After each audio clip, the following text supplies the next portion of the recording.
Palantir is one of the most exciting stocks to trade in the market at the moment, with a huge bullish uptrend ongoing which saw its price going up tenfold in a very short period of time. It's been an amazing and rewarding journey for anyone who stuck around for Palantir, as things are definitely looking on the way up for this powerhouse of tech stocks. With that being said, if Palantir is a trending stock in the market, it remains a company that few people truly understand, with angles that are not always very clear to everyone buying the shares. Many are simply jumping on the bandwagon to make sure they don't miss a life-changing opportunity, which may cause some issues down the road. Whether you like or hate it, Palantir is definitely a stock that should be better understood in order to benefit us.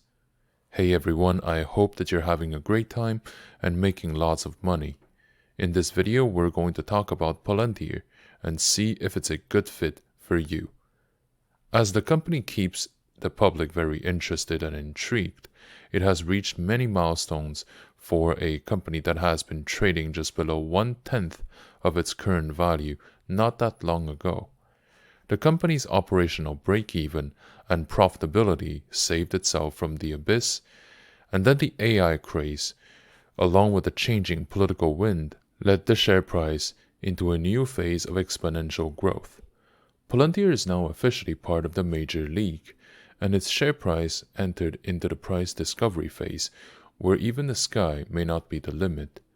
Most people have been holding the bag when the market suddenly tanked around 2022, and in that difficult context, many were simply hoping for a recovery to minimize their losses, if they had any hope left at all. Instead, the market gave us a triumphant return for anyone willing to give the company time in order to expand its operations. With the financial landscape moving thick and fast, it wouldn't be surprising if new all-time highs are made in the days and weeks to come.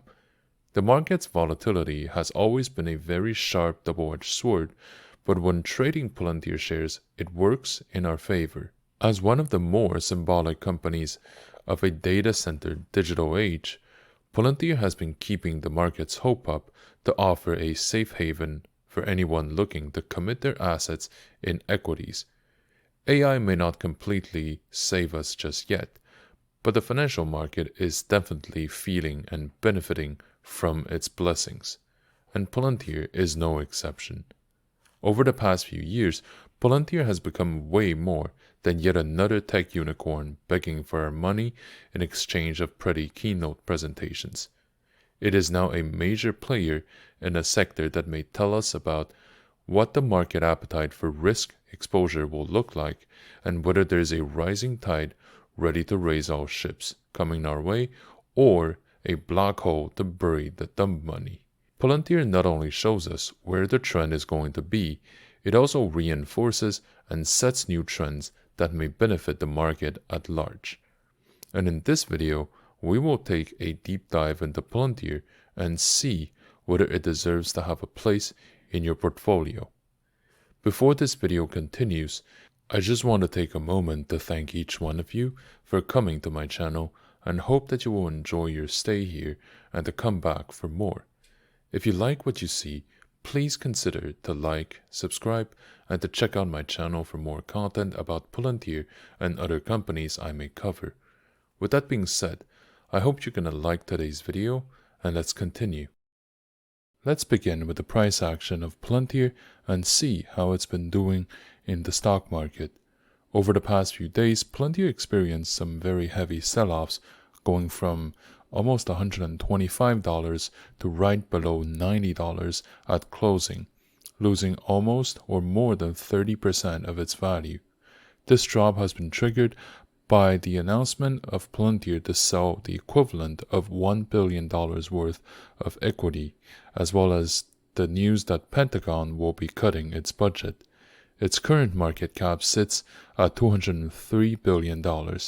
Despite the setback, Palantir remains in its price discovery phase for now, and it's having a bad moment for sure. We should wait and see whether it's going to persist, or if this is just a phase. As things currently are, the 52-week low is $15.67 and the 52-week high is $91.69.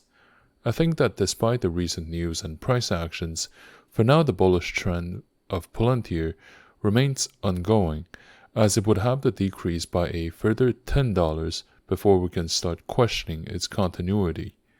It's safe to say that Palantir is treading a new path in the market as we speak, as traders generally expect to see Palantir at a higher price point, as many of them wish for a safe haven away from the tariffs, recessions, and other black swan surprises. It's worth mentioning that the current phase is mainly fueled by the market's positive expectation of Palantir's outlook, but also the desire to park their capital somewhere safe, away from all these random uncertainties. Now, of course, the market at the end of the day is a collective of wishful thinkings that currently translates into a collective movement downward, and will have an infinite cycle of self-reinforcements ongoing for it. It works both ways for Palantir, since the bearish signals can also be accelerated given the level of emotions amongst the traders, much like the bullish signals that pushed Palantir price tenfold over the course of 1 year or even a bit less. The market volume remains very high due to the sudden sell-off, currently at around 95 million shares a day versus the 30-day average of 115 million shares. Palantir is one of the rare big caps that has a very large retail participation, and its volatility usually benefits from the more active and emotionally charged trading style. Given the current volume is already way down compared to where it was a few days ago, I would argue that the share price is now stabilizing, and we could see some recovery over the next few days. On the options market, Palantir's implied volatility is 71%, and the historical volatility is at 93%, with the options demand at around 800,000 contracts at the moment, similar to the 30-day average of 1.2 million contracts. The put-call volume ratio is around 0.62, meaning there are way less people buying put options than the call options, suggesting that people are now assuming that the worst of the sell-off might be just behind us.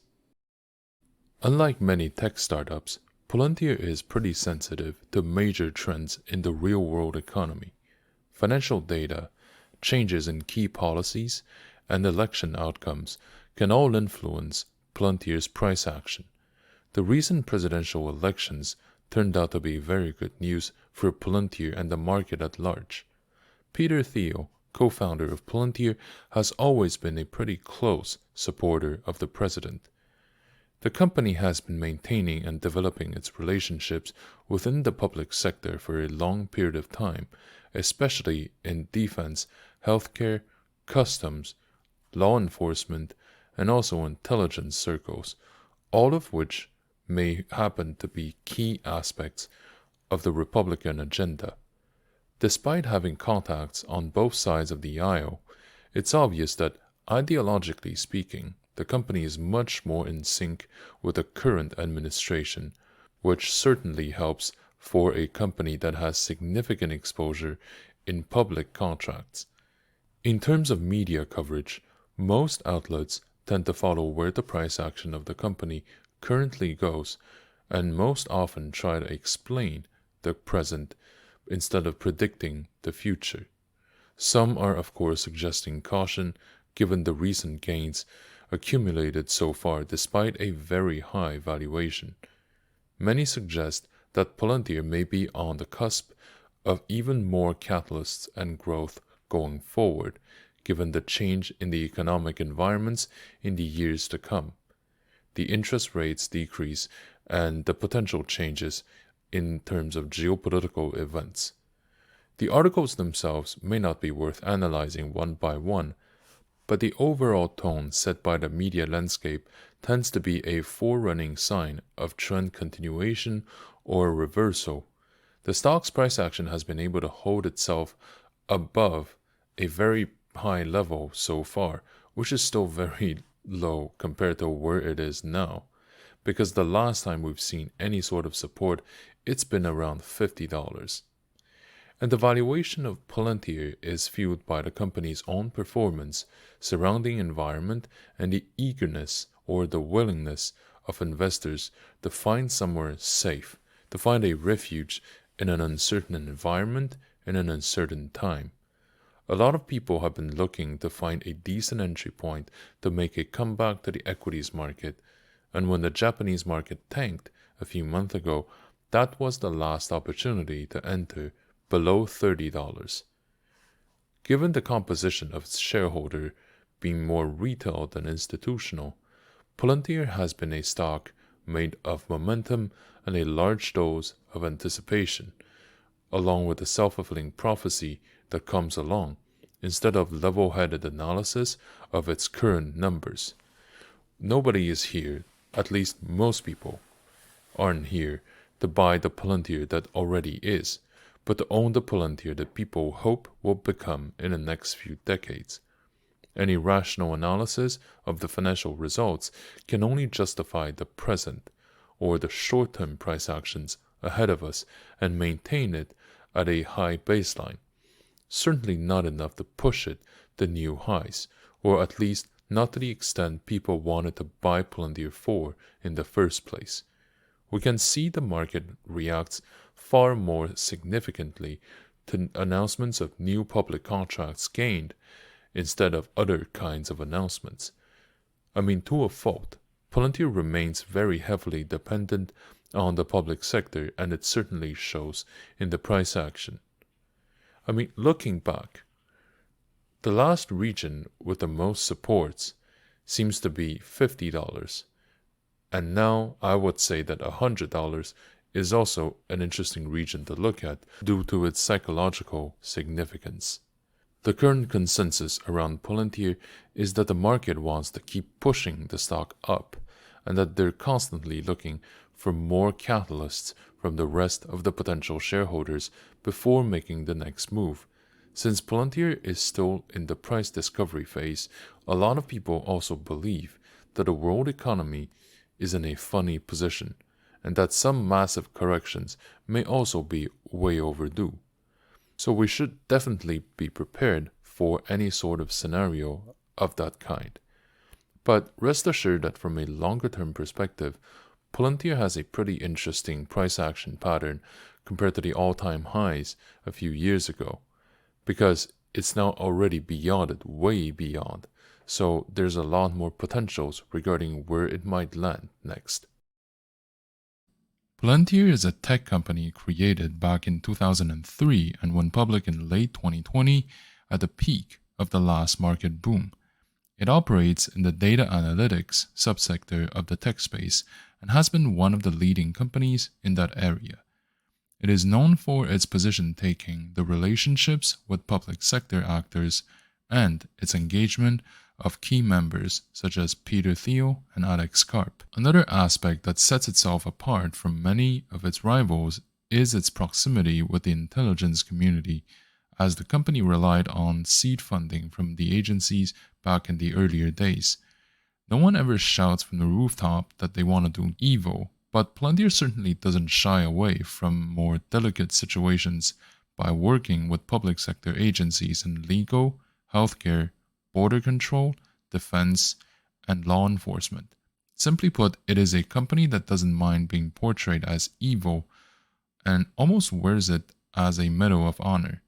In fact, shortly after it went public, Palantir decided to move its headquarters from the Silicon Valley to Denver, Colorado. This move was more than a pursuit of lower overhead or a change of scenery, but a statement about the public image it wants to portray. The market has always shown a lot of interest in how the company and the stock are doing. The fact that it went public when the bullish sentiment was sky high in the tech sector could have been a contributing factor, as the world was preparing for a fundamental change about how societies would function in a place where more interconnectivity happens while remaining remote from anybody in the physical world, a technological and societal utopia that was deeply flawed and never truly came to be. Palantir shares attracted the market's attention mostly because its narrative was the right fit in the right time, as the tail end of the quantitative easing era mentality combined with the pandemic era dream of interconnectivity and never-ending financial boom, while capital was looking for a safe haven from the uncertainty and the collapse of the real-world economy outside of our screens. In a way, Palantir symbolized the answer we wanted to slap on all our problems, and for some time it was made true by the supply and demand of modern finance. We are interested in Palantir's promise of reaching ever higher price levels, a promise that seemed set in stone when large quantities of money were pouring in a company with deep pockets backing it up, as the world was preparing to enter in a new era of endless growth and prosperity. This bullish and very optimistic narrative about Palantir has been backed up by the numbers. Financial information has been known to move the market as stakeholders want to have their assumptions validated by something concrete. Gross margins, cash flows, and revenue growth are some of the most sought-after data points that people want to know about Palantir when they do their analysis. The growth margin measures how profitable Palantir truly is at the core. Beyond the quality of its marketing campaigns, the hype around its projects, or its brand power, gross margin tells us whether there is enough demand for what the company is selling, and if each additional dollar covers the additional expense that the same dollar generates alongside. To that end, Palantir is a very successful company with a decent profit margin, even when the shares were trading below $10 during the last sell-off period. This was the first sign that Palantir is more than just an empty promise begging for your money. The business model is something that can be scaled up and marked up because it has true fundamental value and it is validated by the market and its clients. Once the core business model has been validated, cash flows tell us whether Palantir will need to go through cash injections to keep its operations going. And very often, a tech startup may ask shareholders to pitch in even after they bought the shares, because the funds collected from equity sale is not enough to cover the operating expenses. If that were the case, it would be a sign of weakness from the company because it would mean that the company's own operations are not profitable enough to stand on its own 2 feet. For Palantir, that problem is also non-existent, because its cash flows have been positive for quite some month, mostly because its operations are profitable and it doesn't need to dilute its shareholders to keep the lights on. However, these numbers are not enough to push Palantir higher. The most important factor is the growth rate of revenue, especially from public sector. Like many other tech companies listed on a Nasdaq, people buying Palantir want to buy the powerhouse to become, not the decently profitable company that is. This would also explain the high multiplier that Palantir is currently enjoying compared to many other blue chips companies in more mature sectors. This is a double-edged sword for those who want to dabble in the tech field in general, but for Palantir, the public sector aspect is an additional side to watch for. Since most of its growth does come from the public, any additional partnership with healthcare, defense, or law enforcement departments may trigger massive upsides for its shares. On the flip side of the coin, every time an existing partnership ends or a scandal makes it to the headlines, Palantir shares may see a dip that could take a few days to come back from. These 3 measures are what define Palantir and may explain its dynamics in the market in general. It is an interesting company that people are putting a lot of hope into because its financial results are good and do suggest that Palantir has the potential that people claim it does. Because Palantir is a highly specialized and unique company that is praised for its technical expertise and noticed for its position taking by its management and shareholders, It's always been the center of a lot of interest, talks, and speculations from the market stakeholders, as well as the media outlets. Along with Nvidia and Tesla, it's probably one of the most talked about companies in the world, despite the fact that it has a much lower market cap than many other blue chips companies. Hardly any day goes by without an article to be written by major media outlets about how Palantir is doing, or where they believe it's going to land. The coverage can be relevant in two ways for our analysis. The articles can give us a feeling or a sense of what is the current market consensus about what happened, and the mood that is the most likely to influence what's going to happen next. Their tone is often determined by the price action at that time and plays the role of current trends amplifiers rather than contrarians showcasing potential trend reversals. Even if it's not a crystal ball allowing you to see where the price is going to go next, it can always tell you what the current sentiment is, which may allow you to take a hint of what the next move may be. The second level of analysis is more basic, but also more useful. It is not about the content but the quantity of the coverage. Depending on the number of articles written about Palantir as well as who writes about it, we can have a rough estimate of how popular the company, the narrative, and the sector are in people's mind. Alongside the potential upsides, entire economies may benefit from this as part of trickle-down liquidity from risk-seeking capital. Ultimately, papers want to sell clicks, just like investors want to get alpha. If there are shining bubbles in the market, news outlets are usually very fast to pick them up, validating the overall direction of any subsequent bull runs. The number of articles currently indicates that the market is interested in what happens with Palantir, and the anticipation is a further increase in price when the interest rates begin to decrease and fall. We just have to be careful about the limit of analyzing news articles, as they tend to describe the direction the wind is currently blowing, but far less effective when it comes to predicting where things are going to go next. Now, obviously, since you're looking up about Palantir, chances are there are unique aspects piquing your interest. Trading or investing in Palantir does come with its own upsides, including its unique profile, its potential growth rates, and the existing stability. Palantir is a company operating in the data analytics subsector, which is a very promising place, lots of favorable talking points and potential vectors for future growth going forward.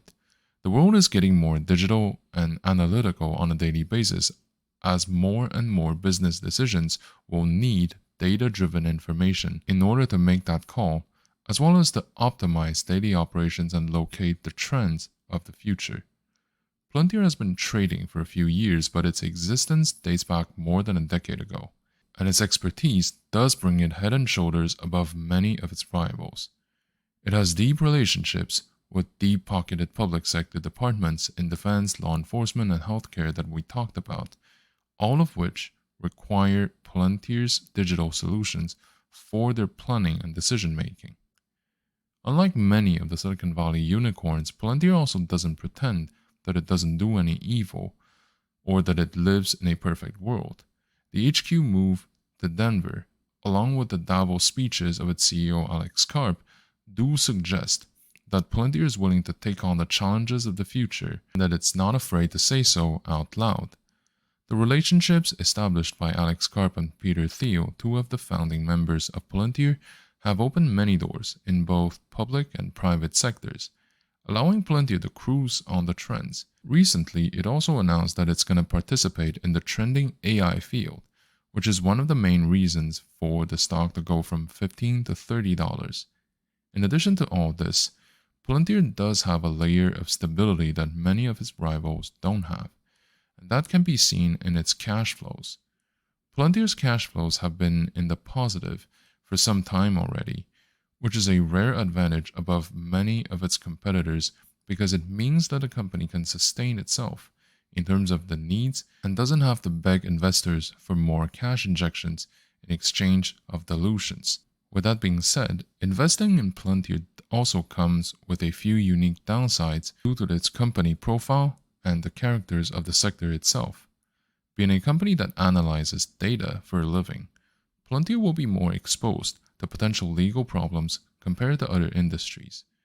Since the topic of data privacy, ownership, and proper usage have been under heavy scrutiny from the past scandals with social media, how Palantir acquires, processes, and safekeeps those data while serving its clients can be open to legal battles, which may cost the company its image, reputation, its bottom line, as well as future opportunities to get more contracts from government agencies, the same agencies that may require these data that were maybe used under inappropriate circumstances.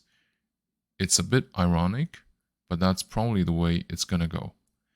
My theory is that since this is a touchy, delicate area of this economy, and no one wants to rock the boat, meaning no one wants to take on the blame if anything bad actually happens, in that case, it's possible that Palantir may take on the loss without having the capacity to shift any of the blame to other stakeholders. Because if they do that, they're going to rat on other people, and maybe they don't have the opportunity or the luxury of doing this. The other thing to consider is the potential decay of the narrative's value. AI and data analytics are very popular topics now. They're trending in the market, that's for sure. But what would happen if they stop being so popular once a newer sector has been created out of thin air or come back from disgrace? If we look at what happened with electric vehicles, we may see a similar drop in interest for data and AI, along with a potential drop in their market cap value for companies like Palantir. So, what these additional risk factors mean for anyone really looking into buying Palantir is that it is a blue chip sized tech stock with the volatility, or arguably with the volatility of a startup, mostly held by retails. Trading comes at a significant potential price volatility cost, and investing does require a fairly high tolerance of uncertainty. So, right now, the global markets are facing a complex interplay of factors that have the potential to significantly influence the equities worldwide. In this speculative analysis, I believe that the consequences of the global inflation, surging commodity prices, and decline quantitative easing, as well as the rise of inflation rates or interest rates, plus the geopolitical instabilities, are going to play a significant part. The increasing inflation rate has been putting pressures across the globe, threatening the purchasing power, raising the input costs, and impacting corporate profitability. Companies operating internationally may face challenges in managing rising production costs and also to sustain profit margins. Those dynamics could trigger market volatility as investors adjust their risk-return expectations.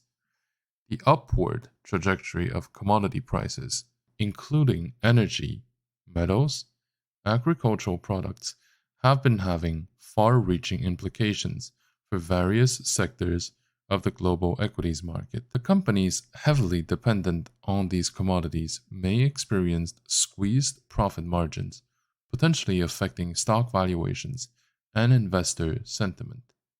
The reduction or the end of QE's quantitative easing measures by the central banks worldwide may have resulted in reduced market liquidity. So, this in turn could lead to higher borrowing costs for companies seeking capital, which may also discourage investment activities or will. The elevated market volatility plus the reduced investors' appetite may also continue to occur. Now, the central banks around the world are tackling this delicate situation of balancing the inflation rates with the economic stability and, if possible, growth. Central banks opted for aggressive interest rate hikes to combat inflations. Borrowing costs for companies have been rising, which has also slowed down business activities and also fueling the market's volatility in terms of the equity prices. Now, ongoing geopolitical tensions, including trade disputes, political uncertainties, and social unrests, will inject an additional element of volatility into the global markets. Investors may adopt a cautious approach, shifting towards safer assets, impacting the equities. Additionally, the escalating conflicts may disrupt supply chains, negatively impacting the performance of international companies.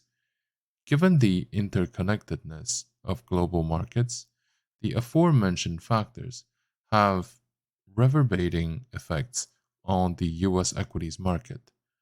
Companies with significant exposure to international market may face a lot of headwinds resulting from the economic slowdowns, disrupting the supply chains and the currency fluctuations. But nevertheless, the US market is known for its resilience, and the diverse sectors may attract investors seeking safe havens. So, really, the current landscape is characterized by global inflation, surging commodity prices, reduced quantitative easing, rising central bank inflation rates, geopolitical instabilities, and also ongoing lack of certainty regarding growth. While the US market may exhibit relative strength due to the safe haven status, it's going to remain interconnected with the global economic landscape.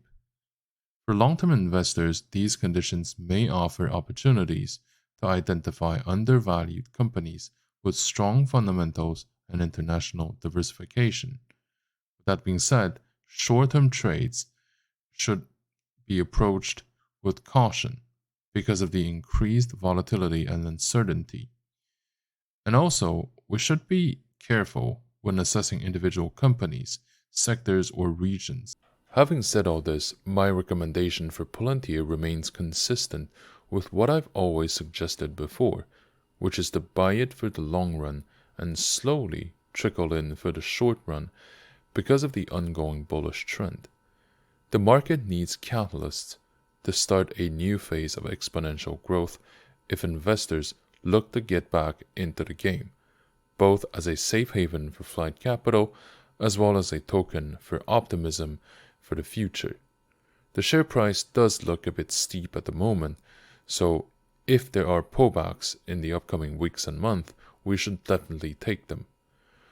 In terms of exposure, I would recommend between 8 to 10% of your portfolio and to gradually make those purchases over the next 18 months.